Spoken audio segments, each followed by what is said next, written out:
Hello, and welcome to a presentation hosted by the Florida Model Legislature. I am Roderick Bennett, Program Director.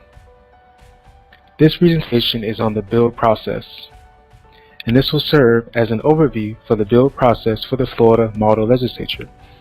We recommend that you review this presentation at least twice and ask any applicable questions before attending a Florida Model Legislature event.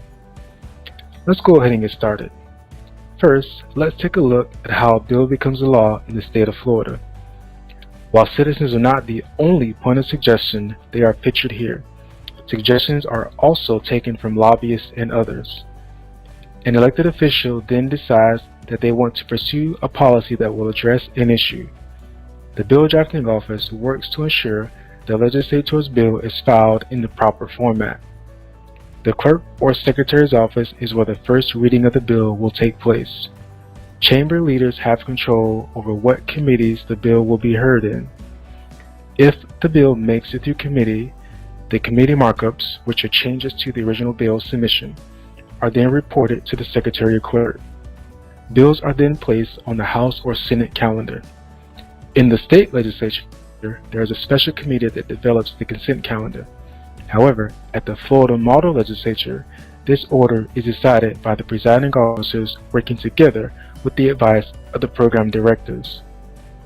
The bill is then addressed in the assigned chamber and sent to the opposite chamber for consideration there. It is up to the governor to either sign a bill, veto a bill, or allow a bill to become law without signature. While pictured in front of you is an overview of how a bill goes to the House of Representatives, the process is quite similar in the Senate. Now, let's talk a little bit about bill submissions.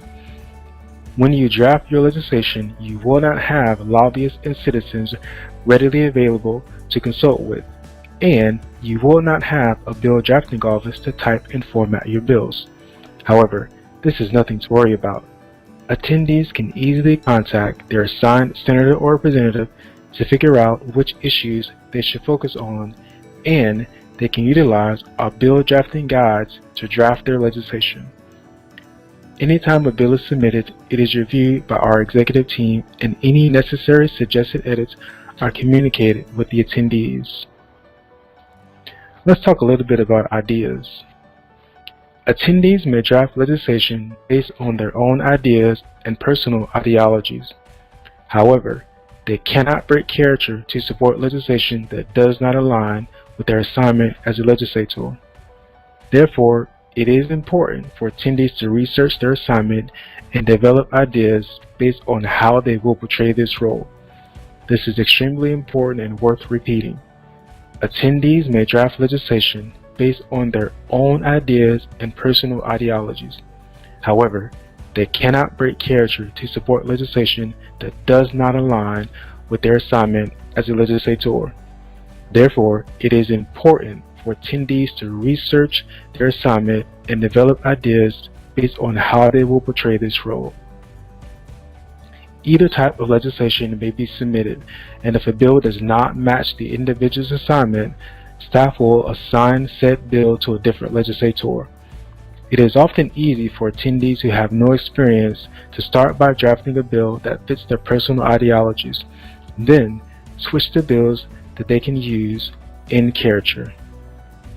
Let's talk about research. Once an idea or general direction for the bill is decided on, attendees should then research what current peer-reviewed articles, statistics, or other information is available pertaining to their selected topic. It is always strongly recommended that attendees research current Florida statutes or law.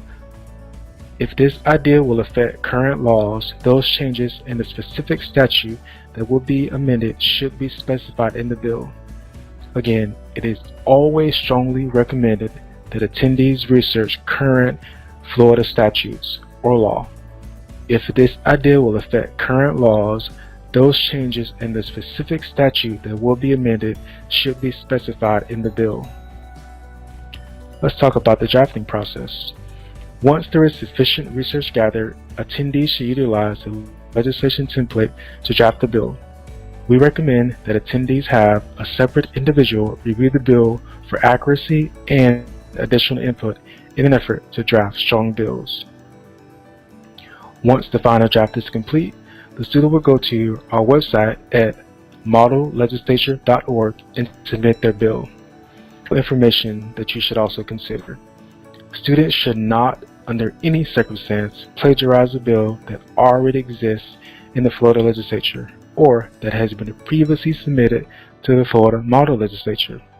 Again, students should not, under any circumstance, plagiarize a bill that already exists in the Florida Legislature or that has been previously submitted to the Florida Model Legislature. Bills should be submitted prior to arriving at the conference and will be accepted throughout the conference at the discretion of the program director. Let's briefly discuss sponsoring a bill. Here, we see a simple example of a bill that was previously submitted to the Florida Model Legislature. While we allow attendees at the Florida Model Legislature to submit as many bills as they wish throughout the conference, the Florida Legislature has strict rules regarding the number of bills a legislator is allowed to sponsor. Due to the large number of representatives serving in the state of Florida, they are each allowed only 6 bills, of which at least 2 must be approved for filing with the clerk no later than noon of the 6th Tuesday before the first day of the regular session. I know that's a mouthful. However, senators do not face these restrictions. They can file as many as they want because they have a smaller number of members, and the idea is to allow opportunity for each House bill to have an accompanying companion bill in the Senate. Good. Let's talk a little bit about readings. Each bill must be read 3 times before it can be passed through the chamber. This is per the Florida's Constitution. The first reading comes when the bill is published in the program and assigned to a committee. The second reading occurs when the bill is introduced on the chamber floor. This is the motion that will prompt the reading. It can be found in the long-form Rules of Procedure, Appendix 2. And as you see, it simply says, Mr. Madam Speaker, if you're in the House, or Mr. Madam President, if you're in the Senate, I move that the rules be waived and that House, if you're in the House, or Senate, if you're in the Senate, Bill number XYZ be read for a second time by title only, noting changes made in committee. The third reading occurs when the bill is placed on final passage, meaning when the chamber is prepared to vote on the bill. This is the motion that will prompt the third reading. It can also be found in the long-form Rules of Procedure. And the only difference here is you're stating that I move that the rules be further waived. Let's talk about considerations. Different bills exist in various forms in both the House and the Senate chambers. Let's begin to examine consideration of bills from the opposite chamber in the Senate. The President and the Secretary of the Senate will receive a message similar to this one, notifying them that a high priority bill has passed by the House chamber. The Senate President will inform the chamber at the appropriate time. You can see here the simple message says, a message from the House Representatives, we have passed HB 5. Please consider this bill a priority in your chamber. Senators then have 4 options. They can accept, amend, refer to committee, or defeat the bill. If the bill is accepted as is, it is sent to the governor's desk for consideration. If the bill is referred to committee, it has to go through the lengthy legislative process once again. If the bill is defeated, there is no further action to take. A bill can be defeated by a vote or by lack of interest from the senators because they could decide not to place it on their calendar. So, let's say they decide to amend the bill. We'll follow this process through.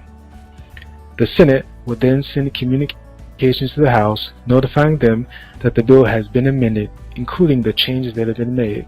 You can see here, this is to the House, a message from the Senate. Be advised, we have passed HB 5 with amendments.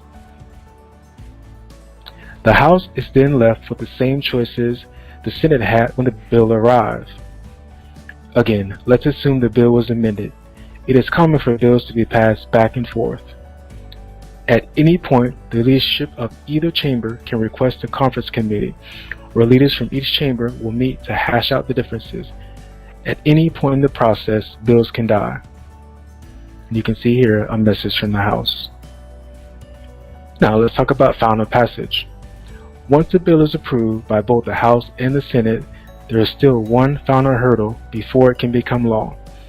The final version of the bill is enrolled and sent to the governor for consideration. The bill must pass both houses of the legislature in the same form before it can get to the governor. Once the bill reaches the governor's office, there is a set time allotted to consider the bill. While the legislature is in session, he or she has 7 days. If the legislature has adjourned, sine die, he or she has 15 days. Upon consideration, the governor has 3 options. Typically, if a governor outwardly supports a bill, there will be a bill signing ceremony. If he or she is okay with the bill but does not wish to be attached to it, the bill will become law once the consideration period has expired. This is also known as allowing the bill to pass into law without a signature. If the governor does not wish for a bill to become law, they may have the power to veto it. Again, if the governor does not wish for a bill to become law, then they have the power to veto it. However, the legislature can overturn the veto with a 2/3 majority vote of both chambers. And there you have it. In closing, we want to thank you for the time you have spent viewing this presentation on the bill process.